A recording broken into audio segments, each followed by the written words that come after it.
Hello friends, welcome back to our YouTube channel electrical knowledge. और आज के इस वीडियो में हम लोग बात करने वाले हैं एल&टी में एक मल्टी फंक्शन मीटर जिसका मॉडल नंबर है WL4410।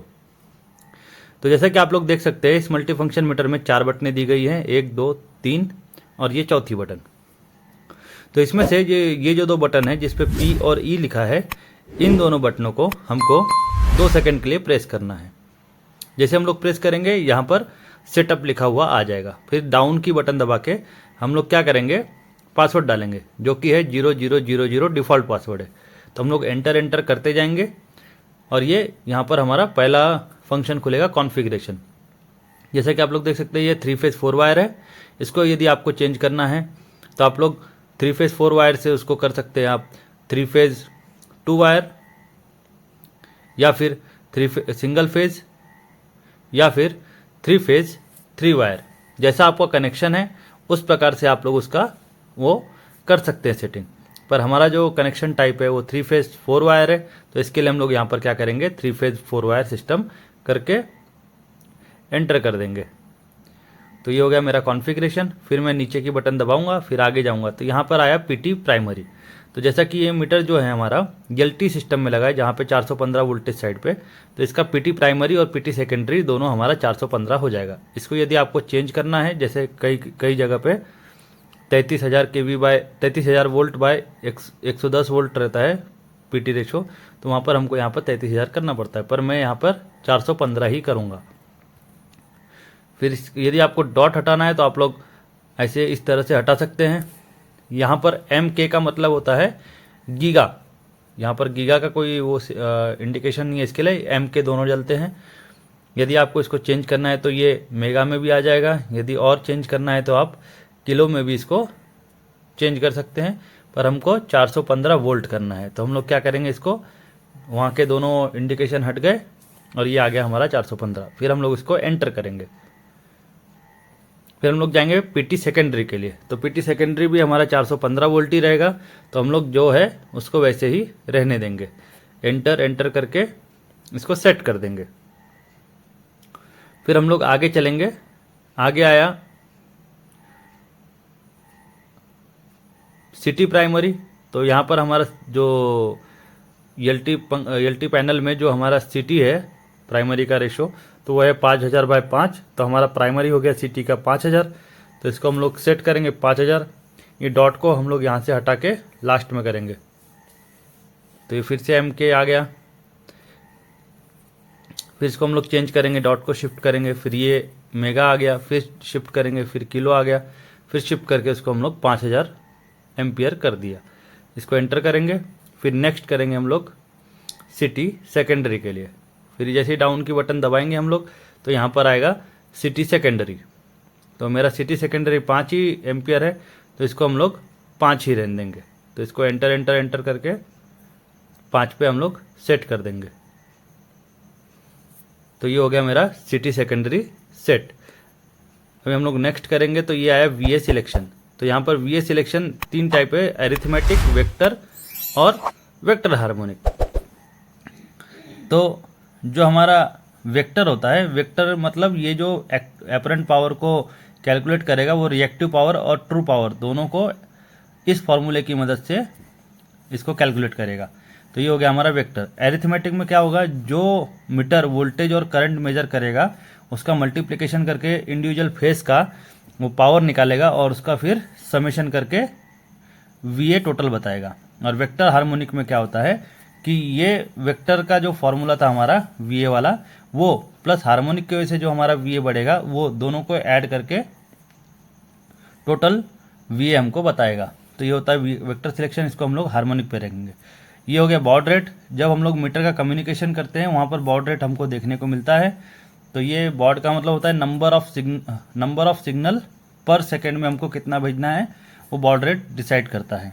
तो ये आप लोग 2400, 38.4 के या फिर 19.2 के, जैसा आपको कम्युनिकेशन के लिए लगता है जैसा, वैसा आप बॉड रेट सिलेक्ट कर सकते हैं।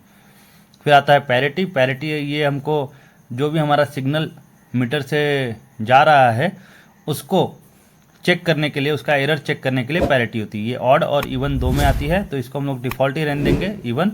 हमको अभी कम्युनिकेशन की कोई ज़रूरत नहीं, फिर भी हम लोग इसको इवन ही रखेंगे। फिर ये स्लेव आईडी है। स्लेव आईडी का मतलब होता है जो भी हम लोग मीटर का डेटा कोई डिस्प्ले पे या कहीं स्काडा सिस्टम में लेना है तो वहाँ पर हमको मीटर का स्लेव आईडी डिसाइड करना पड़ता है, ताकि जैसे हम लोग उस सिस्टम में मीटर का कोई स्लेव आईडी डालें वैसे ही वो मीटर का पूरा डेटा हमको सिस्टम में दिखाई देता है। तो हम लोग ये इसको भी डिफ़ॉल्ट ही रहने देंगे। फिर आया नंबर ऑफ़ पोल्स।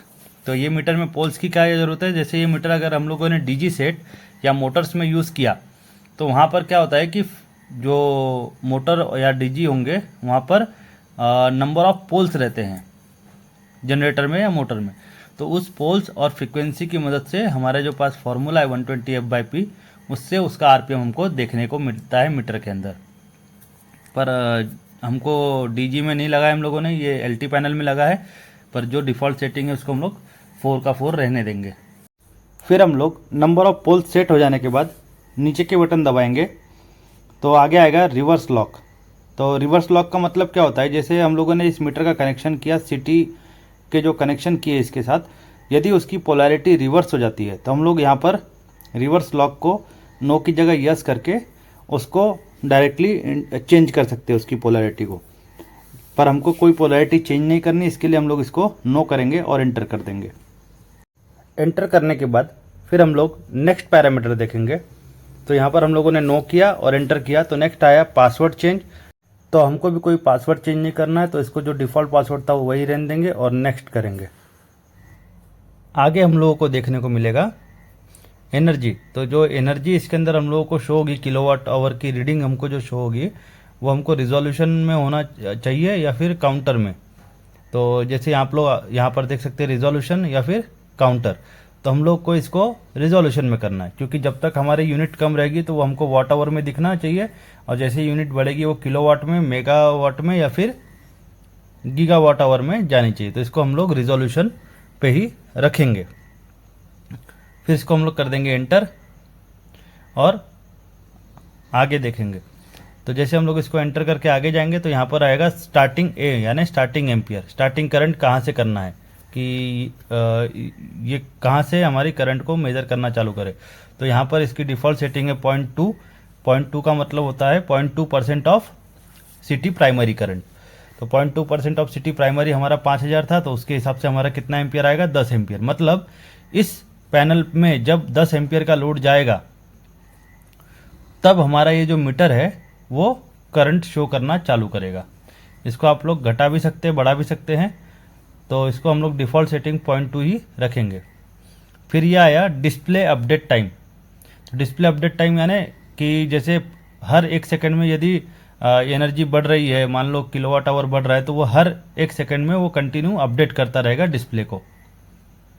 तो इसको आप लोग बढ़ा भी सकते हैं, घटा भी सकते हैं, लेकिन इसको हम लोग डिफ़ॉल्ट 1 सेकंड ही रखेंगे, मतलब 1 सेकंड में ये डिस्प्ले को अपडेट कर देगा। तो एंटर करके हम लोग इसको सेट कर देंगे। फिर आगे जाएंगे तो ये आया ऑटो टी। ऑटो टी का मतलब डिस्प्ले ऑटो स्क्रॉलिंग टाइम, मतलब जो वोल्टेज लाइन टू लाइन आया, वोल्टेज लाइन टू न्यूट्रल आया, वो कितनी देर में डिस्प्ले को स्क्रॉलिंग करना है। तो वो हम लोगों ने डिफ़ॉल्ट ही रहने दिया 5 सेकंड, मतलब 5 सेकंड में voltage, current, KVA, KWH, power factor ऐसे एक एक करके स्क्रॉल होता रहेगा। तो ये हम लोग इसको 5 सेकंड ही रहने देंगे और इसको एंटर कर देंगे। फिर हम लोग आगे देखेंगे तो आगे आया POP.ON.T यानी पल्स आउटपुट ऑन टाइम। ये हमको RS485 का जब हम लोग कम्युनिकेशन करते हैं वहाँ पर हमको ये सब चीज़ें लगती है, तो इसकी हमको अभी कोई ज़रूरत नहीं है। इसको आप चाहे तो चेंज कर सकते हैं, पर जो डिफ़ॉल्ट है मैं उसको वही रहने दूंगा। फिर यहाँ पर आया AO.1.PAR यानी एनालॉग आउटपुट 1 पैरामीटर।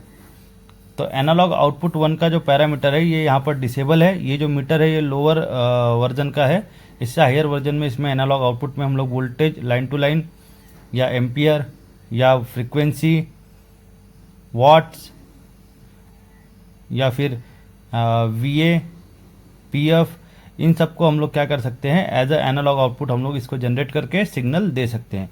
पर इस मीटर में ये फंक्शन काम नहीं करेगा, तो इसको हम लोग डिसेबल ही करके रखेंगे। फिर यहाँ पर आएगा एनालॉग आउटपुट 1 ऑफसेट, मतलब जब हम लोग किसी भी सिग्नल को PLC में देते हैं तो वहाँ पर हमको 0 to 20 मिली एम्पियर या तो 4 to 20 मिली एम्पियर ऐसे 2 सिग्नल देने पड़ते हैं। तो उसके लिए था, उसको हम लोग डिसेबल करके रखेंगे। ऐसे ही एनालॉग आउटपुट 2 का पैरामीटर है, इसको भी हम लोग डिसेबल करके रखेंगे। एनालॉग आउटपुट 2 का ऑफसेट, इसको भी हम लोग डिफ़ॉल्ट सेटिंग जो है उसको वैसे ही रखेंगे। फिर ये बाइट ऑर्डर आता है, बाइट ऑर्डर जो डिफ़ॉल्ट सेटिंग रहेगा फ्लोट, उसको हम लोग वैसे ही रखेंगे। यहाँ पर आपको क्या करना है, लास्ट में जब आपकी पूरे पैरामीटर सेव हो जाए तो आपको पैरामीटर सेव करना है तो यस करें, यदि नहीं करना है तो नो करके भी एंटर कर सकते हैं। पर मुझे जितने भी पैरामीटर में डाला हूँ उसको सेव करना है, इसके लिए मैं इसको यस करके एंटर करूँगा। तो फ्रेंड्स, आज के इस वीडियो में हम लोगों ने WL4410 मीटर के पैरामीटर सेटिंग के बारे में जाना। तो आपको आज का यह वीडियो कैसा लगा? यदि वीडियो अच्छा लगे तो वीडियो को लाइक करें, शेयर करें और सब्सक्राइब करना ना भूलें। मिलते हैं नेक्स्ट अगली वीडियो में कुछ अच्छी नई जानकारी के साथ। तब तक के लिए जय हिंद।